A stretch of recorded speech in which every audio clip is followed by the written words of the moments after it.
அரசாங்க உதவி திட்டங்களை குறிவைத்து நடைபெறும் மோசடிகள் குறித்து செனட்டர் டத்து சிவராஜ் சந்திரன் கவலை தெரிவித்துள்ளார். குறிப்பாக B40 குழுவை சேர்ந்த ஏழைகள் அதிகம் பாதிக்கப்படுவதாக மேலவையில் 2026 பட்ஜெட் மீதான விவாதத்தில் பங்கேற்ற போது அவர் தெரிவித்தார். மோசடி கும்பல்கள் விரைவான பண உதவி அல்லது சலுகை வழங்குவதாக கூறி பாதிக்கப்பட்டவர்களை புதிய வங்கி கணக்குகள் திறக்க வற்புறுத்துகின்றன.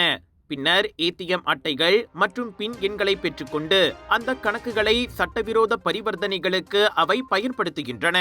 சந்தேகத்திற்கிடமான நடவடிக்கைகள் கண்டறியப்பட்டதும் கணக்குகள் முடக்கப்படுகின்றன. ஏழைகள் குற்றவாளிகளாக குற்றம் சாட்டப்படுகின்றனர்.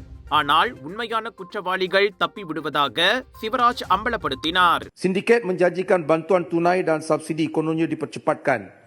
Lalu memperdayakan mangsa membuka akaun bank baru dan menyerahkan kad ATM serta nombor PIN.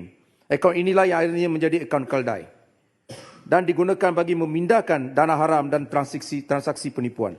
Yang paling malang apabila aktiviti mencurigakan dikesan, akaun terus disekat dan mangsa yang hanya mencari sedikit ruang hidup tiba-tiba didakwa di bawah Seksyen 420 dan 424 Kanun Keseksaan.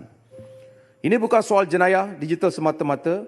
Ini cerminan betapa rakyat termiskin hidup dalam tekanan sehingga apa saja yang kelihatan seperti bantuan pun menjadi tempat pergantungan.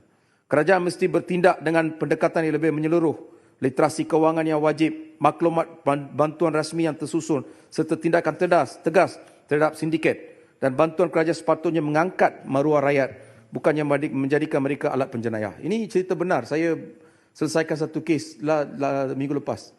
Perempuan tu dari keluarga yang susah, mempunyai 2 anak. Di 2 tahun lepas dikata diberi bantuan.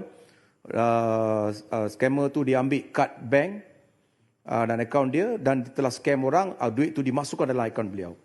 Dan seminggu lalu beliau ditahan. Dari Seremban dibawa ke Johor, lock up, reman.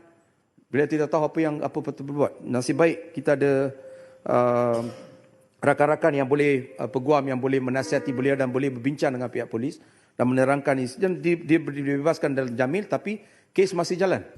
எனவே அரசாங்கம் மக்கள் மத்தியில் நிதி அறிவை மேம்படுத்தவும், அதிகாரப்பூர்வ உதவிகள் குறித்த தகவல்களை அவர்களுக்கு எளிதாக கிடைக்க செய்யவும், மோசடி கும்பல்களுக்கு எதிராக கடுமையான நடவடிக்கை எடுக்கவும் சிவராஜ் வலியுறுத்தினார்.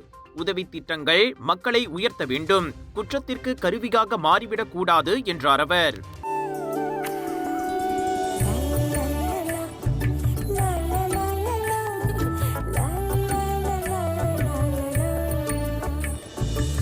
எல்லார் நம்பிக்கையும் நிறைவேறணுங்கிறது தான் ஏன் பிரார்த்தனை. Z Black 3 in 1 ஊதுபத்தி, அசல் 3 in 1 ஊதுபத்தி. பிரார்த்தனை கைகூடும்.